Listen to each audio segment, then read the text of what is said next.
नमस्कार, स्वागत है आपका आज की खबर में। मैं हूं आपके साथ महिमा शर्मा। बढ़ते हरियाणा की बड़ी खबरों की ओर। हरियाणा विधानसभा के सत्र को लेकर चंडीगढ़ में बिजनेस एडवाइजरी कमेटी की बैठक हुई, जिसमें सीएम नायब सिंह सैनी, स्पीकर हरविंदर कल्याण, डिप्टी स्पीकर कृष्ण मिड्डा, संसदीय कार्य मंत्री महिपाल ठांडा मौजूद रहे। बैठक में विधानसभा के सत्र की तारीखों पर मुहर लगा दी गई है। इसके बाद सीएम सैनी ने जानकारी देते हुए बताया कि 13, 14 और 18 तारीख को सत्र होगा। राज्यपाल का अभिभाषण होगा और उस पर चर्चा होगी। 13, 14 और फिर 18 तारीख को सेशन रहेगा, उसके ऊपर चर्चा हुई है। और महामहिम राज्यपाल महोदय का अभिभाषण होगा, उसके ऊपर चर्चा होगी।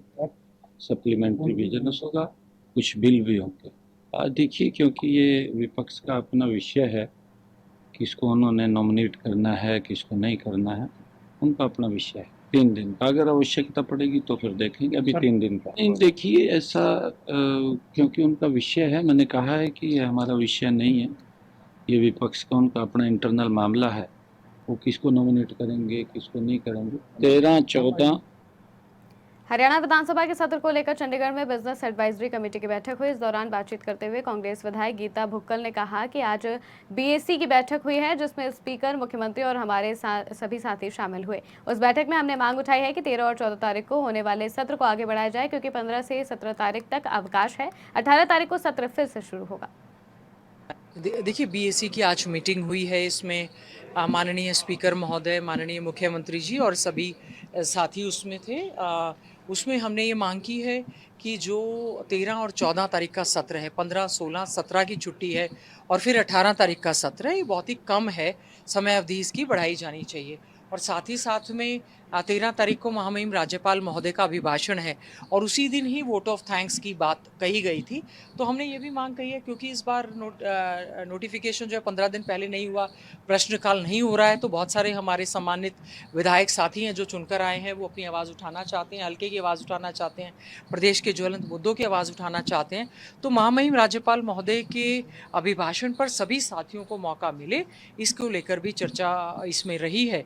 तो उसमें भी सहमति बनी है कि उस दिन 13 तारीख की बजाय 14 तारीख को भी महामहिम राज्यपाल महोदय के भिवानी के तेलीवाड़ा में कांग्रेस और इंडिया गठबंधन की बैठक आयोजित की गई। बैठक में पार्टी के कार्यकर्ताओं ने विधानसभा चुनाव में हुई हार पर मंथन किया। इस दौरान कांग्रेस नेता देवराज मेहता ने कहा कि आज कांग्रेस और इंडिया गठबंधन के कार्यकर्ताओं की बैठक ली गई है और कांग्रेस के संगठन को मजबूत कैसे किया जाए, इस पर चर्चा की गई। आज इलेक्शन के बाद में हमारे कांग्रेस कार्यकर्ताओं की मीटिंग हुई है। एक तो हम इस मीटिंग के माध्यम से कांग्रेस हाईकमान से रिक्वेस्ट करना चाहते हैं कि जितना जल्द से जल्द उसके संगठन को बनाया जाए, और जब तक किसी भी पार्टी का संगठन मजबूत नहीं होगा वो पार्टी कामयाब नहीं हो सकती। और एक ईमानदार कार्यकर्ता जिन्होंने मेहनत की है, इस पार्टी को अपने खून से सींचा, उनको आगे लाया जाए। दूसरा नंबर, ठीक है, आज तीसरी बार हरियाणा के अंदर बीजेपी की सरकार बनी है। बीजेपी ने हमारे माननीय श्री नायब सिंह सैनी जी, जिन्होंने इलेक्शन से पहले जो मुद्दे अपने उसमें रखे थे, जैसे 2100 रुपये महिलाओं को खाद की पूर्ति करना, 500 रुपये सिलेंडर देना, तो उन मुद्दों पे भी बीजेपी की सरकार बन गई। देखो, सरकार सभी की होती है और लोगों का जो जनमत आया है हम उसका स्वागत करते हैं, लेकिन लोगों की समस्याएं हल करनी चाहिए बीजेपी, क्योंकि जो मुद्दे हैं, पीने का पानी का सवाल है, शहर का बहुत बुरा हाल है, सीवरेज का बहुत बुरा हाल है और कोई ध्यान नहीं दिया जा रहा था। नोटिस में लाने के बाद भी कोई ध्यान नहीं देते। इसी तरह खाद का मुद्दा जो हमारे कांग्रेस के साथियों ने बताया है। और अब एक बहुत बड़ा मुद्दा किसानों का बना हुआ है, जो तेल की पाइपलाइन जा रही है। ओला में किसानों को अरेस्ट कर लिया, कोई न्याय नहीं दे रहे और जबरदस्ती लाइन को ले जा रहे हैं। जो किसान का तो 7 पीढ़ियों का जो है वो खेती बाड़ी जो उनका जीविका है। इसी तरह कल हम मेवात में गए थे, नू में सोना में एक बहुत बड़ी महापंचायत हुई है। 1600 एकड़ जमीन बहुत सस्ते में एक्वायर की। वो जो जमीन के 45 लाख 1 एकड़ के दिए थे, आज वो 17 करोड़ रुपए जो है फायदा ले रहे हैं। 17 करोड़ बिक रही है वहां पर। तो वो बेचारे गरीब किसान हैं, अल्पसंख्यक किसान हैं। और भिवानी विधानसभा के सभी कांग्रेस पार्टी के मजबूत कार्यकर्ता आज इस सम्मेलन में शामिल हैं। और सबसे अहम मुद्दा जो आज की तारीख में जो चलने लग रहा है, हमारी जो डीएपी की जो खाद है वो किसानों को मुहैया नहीं करवाई जा रही, थाने के अंदर ले जाके लठ बरसाए जा रहे हैं किसानों के ऊपर। और यूरिया के गोदाम भरे पड़े हैं, जब यूरिया की आवश्यकता होगी उस टाइम यूरिया नहीं मिलेगी। जहां डीएपी करनाल के सेक्टर 14 में एक चोरी की वारदात को अंजाम देकर चोर फरार हो गए। चोरों ने रात के अंधेरे में 2 घरों को निशाना बनाया और घर में रखा 1.50 लाख कैश और 10 से 12 तोला सोना लेकर फरार हो गए, जिसके बाद मकान मालिक ने घटना की सूचना पुलिस को दी, जिसके बाद मौके पर पहुंची पुलिस ने सबूत जुटाया और मामले की जांच पड़ताल में जुट गई। प्यास में थे, शुक्रवार को गए थे। आंटी भी अपनी गुड़िया बीमार थी, उसके पास चली गई। 3 आदमी रिश्वा, किसी को नहीं पता आंटी कहाँ गई है, किराएदार कहाँ गए, किसी को कोई। हमने किराएदार और अम्मी अभी भी हम गए थे प्यास, हमने नामदान ले रखे। रात को ही आना था। ये जो राजपुरा बाईपास है ना, यहाँ किसानों का जाम था, ऊपर से घूम के आए लालड़ू से, वहाँ जाम था बहुत ज्यादा। फिर अपनी बेटी के पास अम्बाला, मेरी बेटी भी आ रखी, तो सुबह आए हम 7:30, ये ताले तूले सब टूटे पड़े थे। मैं बोला चल खोल अंदर, क्योंकि मैं तो खोल नहीं सकता, मेरा तो ये हाथ खत्म है।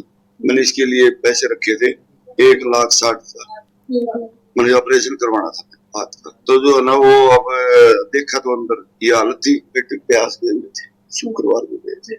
आंटी भी अपनी गुड़िया बीमार था, कोई वहाँ चोरी हो गया।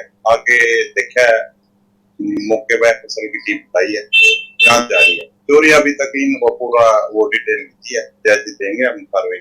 हम एक ही मकान में रहते पड़ोसी और वो मकान में दोनों ही बात है। कैश भी है, 1-2 सामान और बताया, कार्रवाई की जा रही है। जोता में भिवानी में मौसम में आए एकदम से बदलाव के चलते खांसी जुकाम व बुखार ने पैर पसार रहे हैं। हालांकि डेंगू के मरीजों की संख्या भी दिन ब दिन बढ़ती जा रही है, लेकिन अन्य तरह के बुखारों ने लोगों के लिए परेशानी खड़ी कर दी है। ऐसे में भिवानी के सरकारी अस्पताल ही नहीं, निजी अस्पतालों में भी मरीजों की संख्या में काफी इजाफा हुआ है। हालांकि स्वास्थ्य विभाग ने डेंगू से निपटने की सारी तैयारी पूरी कर ली है। डेंगू से पीड़ितों को दाखिल करने व इलाज के लिए अलग से वार्ड का गठन किया गया है, लेकिन रोजाना डेंगू के मरीज आना चिंता का कारण बन रहा है। ऐसा है, इस टाइम बुखार के ज़्यादा पेशेंट आ रहे हैं और उनमें कुछ एक डेंगू के हैं और ज़्यादातर कोई खांसी जुकाम के हैं, क्योंकि मौसम बदल रहा है। और जहाँ तक डेंगू के मरीजों के है उनके लिए यहाँ पे पर्याप्त सुविधा है और जो भी प्लेटलेट वगैरह है वो अंदर अवेलेबल हैं। अलग से डेंगू के लिए वार्ड भी बनाया गया है और सारी जितनी भी सुविधाएं हैं, चाहे उसकी टेस्टिंग से लेके जो डेंगू सीरोलॉजी है, चिकनगुनिया सीरोलॉजी है, बाकी भी जितने भी खून की जांच हो रही है वो निःशुल्क अंदर उपलब्ध है। ऊपर वार्ड नो आइसोलेशन। हरियाणा की खबरों में फिलहाल इतना ही। देश और दुनिया की तमाम खबरों के लिए देखते रहिए आज की खबर।